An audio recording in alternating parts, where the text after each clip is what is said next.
皆さんお久しぶりです。小村の動画公開からすっかり間が空いてしまいました。というのも相変わらず動画の収益化が通らず、セカンドチャンネルでも作ろうかと悩んでおりました。動画に広告が貼られているのは Google 側の広告か楽曲の権利者のみの広告でして、チャンネル自体は未だに収益化されていません。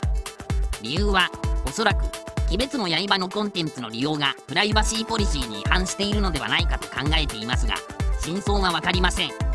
今回は鬼滅の刃は関係なく純粋にゲームを作成しようとしているので、その制作過程の動画になります。鬼滅の刃の動画はまた気が向いたら作ろうと思います。ということで今回作るのはホラーゲームです。もともとサイレントヒルが好きなので、サイレントヒルをリスペクトしたようなゲームを作りたいなと思っていました。まずはストーリーよりも自分的にはクリーチャーを作りたかったので、最初にクリーチャーを作っていこうと思います。どんなモンスターを作るのかを決めるためにラフ画を作成します。こんなタイプのモンスターにしようとは決めていたんですが、具体的に明確なビジョンはなかったので、いろいろ落書きしながら少しずつ固めていきます。とにかく見た目で嫌悪感を感じるようなクリーチャーを作ろうかと考えていました。自分的に足が多い虫が何よりキモく感じるので、なんとか女と足が多い虫を融合させたいなと。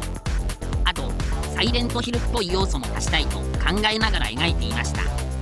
いろいろいじった結果、こんな感じのキャラデザで落ち着きました。自分的にはまあまあいいんじゃないかなと思っていたんですが、最終的に作り終わってから気づいたんですが、彼岸島という漫画にそっくりなクリーチャーがいて、完全にパクったようにしか見えません。本当です。本当に知らなかったんです。でもまあリリースまでいけるかわからないので、一旦このまま進めていきます。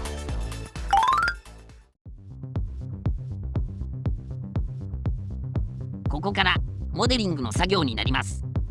ですが人体部分は楽をしようと、ここのモデルを利用させていただきました。1024です。ここのモデルはちょくちょく購入しています。ベースの素体にするには非常に便利です。だいたい2000円から3000円くらいの価格です。モデルはいくつかすでに購入していたので、それらを使って作成していきます。といってもほとんどが人体で構成されているので、いらない部分を削除して必要なパーツを付け足していく感じで、ベースのモデリングは終わりです。一通り下準備が終わったら、次はサブスタンスペインターで質感の作業に入ります。サブスタンスペインターは本当に便利です。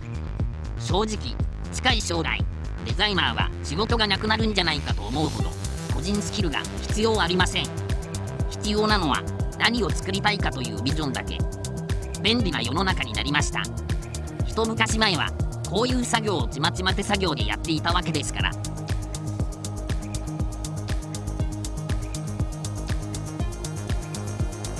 そんなこんなで質感の作業も終わり、簡単なアニメをつけたら次はユニティに持っていきます。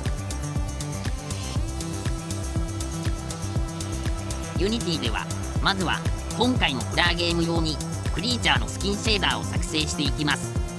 スキンシェーダーでどうしてもスキャッタリング効果を出したかったのですが、基本的重い処理になりがちです。ですが自分的にはもっと軽量化した非常にシンプルなスキャッタリングシェーダーを作れる設計があり、それを達成するためにいろいろ試行錯誤していました。その設計がうまくいきそうだったので、プログラマーのアペックスに手伝ってもらい、シンプルなスキャッタリングシェーダーを作りました。それにトランスミッションを追加して完成です。自分で言うのもなんですが、このスキンシェーダーはかなりいいシェーダーになったと思います。ユニティ標準のスタンダードシェーダーと処理的な負荷は差はありません。気が向いたらユニティのアセットストアで販売しようかなと思います。ということでこのスキンシェーダーに合わせて質感を再度調整し完成です。名前はまだありませんが、ホラーゲームのクリーチャー第1号です。